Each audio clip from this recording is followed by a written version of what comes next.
La manifestazione Un mare di latte e formaggi è diventata negli anni un appuntamento atteso da residenti e turisti che verso la metà di luglio hanno a disposizione un ricco assortimento di formaggi da degustare o acquistare in pieno centro a Caorle, in provincia di Venezia. Il grande interesse per la kermesse organizzata da Aprolav non è mancato nemmeno nell'edizione 2018, ospitata dalla cittadina balneare nel weekend tra il 13 e il 15 luglio. È l'11ª edizione che siamo presenti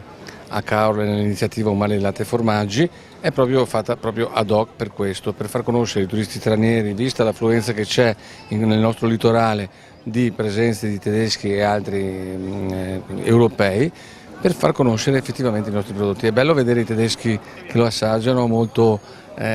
così dubbiosi e poi lo riassaggiano, poi lo comprano e tornano il giorno dopo e poi ti chiedono dove lo possono trovare là da loro, e questa è una buona iniziativa secondo me che noi stiamo facendo insieme con la Regione Veneto e le Camere di Commercio. In degustazione c'era il meglio delle produzioni venete, a cominciare dalle DOP. Siamo molto contenti da questo punto di vista, abbiamo delle ottime produzioni. Possiamo partire dal Grana Padano, che è il leader da questo punto di vista, un formaggio che diamo in degustazione oltre i 24 mesi di stagionatura e quindi un formaggio importante, il Piave che ho già accennato, poi c'è il Montasio, l'Asiago, il Provolone, la Casatella Trevigiana e il Monte Veronese, tutte tipicità di questo territorio,